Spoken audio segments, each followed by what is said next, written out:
Assalamualaikum warahmatullahi wabarakatuh. Kembali lagi di channel saya, Hans Ubaidillah.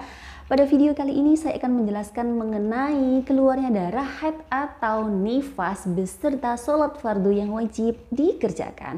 Tapi sebelumnya jangan lupa di like, di komen, di subscribe, dan tekan tombol loncengnya terlebih dahulu supaya kalian tidak ketinggalan video-video saya selanjutnya. Baik, teman-teman yang dirahmati Allah, apabila ada seorang wanita mengeluarkan darah haid atau nifas setelah masuknya sholat fardu, sedangkan wanita tersebut belum melaksanakan sholat fardu. Nah, padahal jarak antara masuknya sholat dan keluarnya darah haid atau nifas itu cukup seandainya ia melakukan sholat. Saya ulang sekali lagi, masuknya waktu sholat dan keluarnya darah haid atau nifas itu masih cukup seandainya ia melakukan sholat.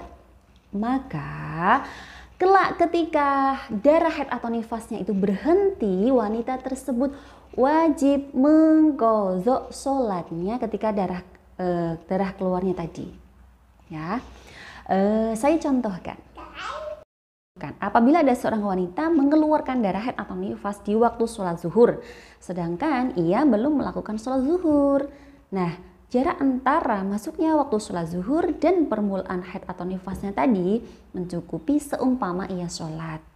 Nah, maka kelak ketika darah haid atau nifasnya itu berhenti, wanita tersebut wajib mengqadha sholat zuhur.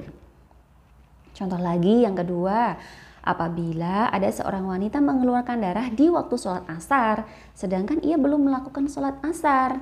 Nah, padahal jarak antara masuknya waktu sholat asar dan permulaan haid atau nifas tadi mencukupi seumpama ia sholat asar. Nah, maka kelak ketika darah haid atau nifasnya itu berhenti, wanita tersebut wajib mengqadha sholat asar.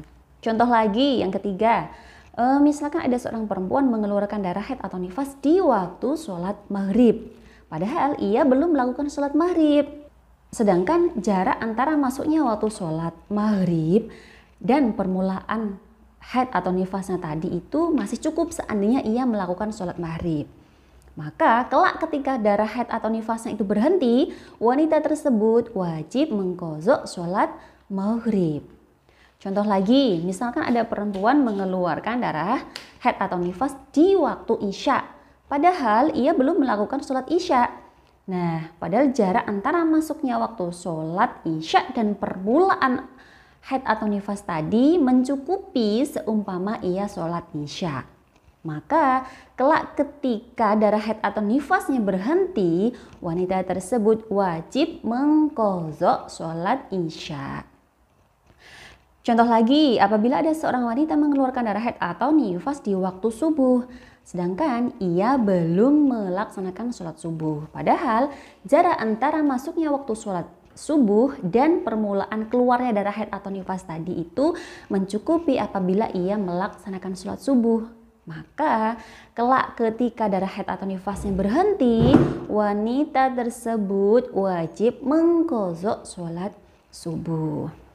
Kalau ada kasus mengeluarkan darah haid atau nifas di waktu sholat fardu kemudian belum melaksanakan sholat fardu, antara masuknya waktu sholat dan keluarnya darah itu tidak cukup dipergunakan untuk sholat.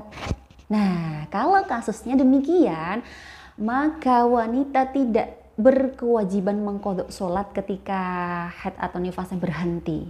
Ya, sekali lagi, bagaimana jika antara masuknya sholat fardu dan keluarnya darah haid atau nifas itu tidak cukup dipergunakan untuk sholat?